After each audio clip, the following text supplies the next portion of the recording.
as a hunter, I've always been intrigued by the foraging side of the world.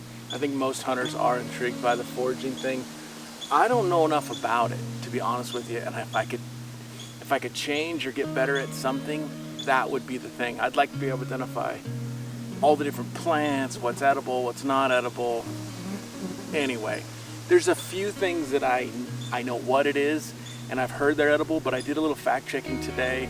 So I'm just traveling around, just doing some glassing, a little bit of scouting, just enjoying being outside, and I come across a huge patch of gooseberries. Now, always double check what you're being told, but the way I see it, all gooseberries in just about any fashion are edible.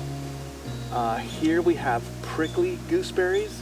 I'm actually, instead of picking them all right here, I'm gonna cut a few stems, put them in the cooler, and I wanna try and make some jams and some chutney. I think it would just be wicked cool next to a wild game dish. This channel, the Whitebone Creations channel, there's no way around it. It's gonna have to evolve into more than skulls because I can't get the skulls to be successful anymore. YouTube will squish them, and that's their prerogative, it's their place. So I will continue to share them, but it's not enough to help me grow. So I'm gonna diversify. You're gonna see some fishing, you're gonna see some cooking, you might see some brand ad stuff. And that's just who I am, and that's just what we're gonna do. I'd really like to make a career at this. That way I could give you 5 times the amount of content. We could share. I learned from you guys. Hopefully you're learning from me. But I'll do some close-up stuff, but let's pick some gooseberries and make something cool with it. Now, a lot of you that know foraging and know how that stuff goes, you're gonna look at this and be like, oh, those are not ripe. I knew this. I just wanted to start somewhere. So these prickly gooseberries, when they're green like this, are really, really spiny. So I was trying different methods of getting them off the stem and getting them into the cooler, essentially. When I got back into service, I scrolled down prickly gooseberries and I found a recipe for gooseberry syrup from Hank Shaw.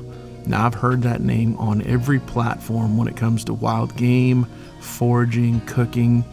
Just so much credit to this gentleman. It's fantastic. So I'm gonna make you the promise right now, when I find a ripe batch, I'm gonna make a chutney and a jam. But for the simple syrup, you wanna trim off both little ends and then boil them until they're soft. And according to Hank Shaw, you wanna just press them, smash them flat. I didn't have a potato smasher, so I just used like this strainer basket, and I just crushed them into a pulp.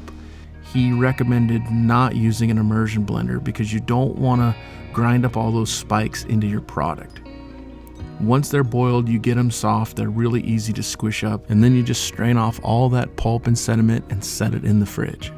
So it will separate where what's left that wasn't strained out will sit at the bottom, and you're going to get that clear, beautiful liquid on top. Of course, if they're ripe, it'll be purple or pink. Then the next day, you just strain it off one more time using a paper towel, and you get nothing but that real raw juice and natural flavor. Now, because these berries weren't ripe, I'm going to turn it into a simple syrup because it's quite a bit bitter right now. So I'm just going to take that pure juice, put it down in a pan, an equal part sugar. I'm going to dissolve that sugar, and then I'm going to store them in a mason jar. All right, quick recap. We're gonna pick, trim, wash, boil, smash, strain, sweeten, and store. Okay, if you're from the South, please don't beat me up here. Just a Western guy, my version of sweet tea.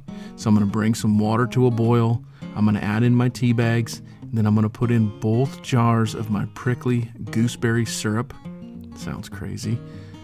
I'm gonna bring everything up to heat. I'm gonna stir it around well, and then I'm gonna add a pinch of baking soda just to clear things up and get rid of any bitter. And then I'm gonna pour it over a big jug of ice. Let's give it a taste.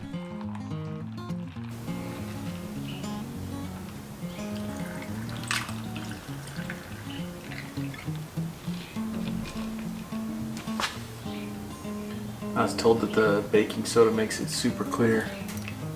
Definitely does. Ooh, you can smell the sweet in it.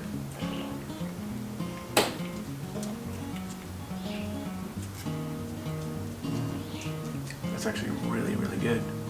It tastes like a pear to me.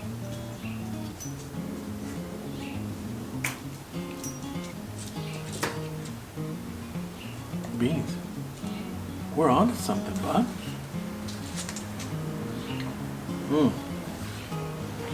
That's actually really, really good. I'm doing that again.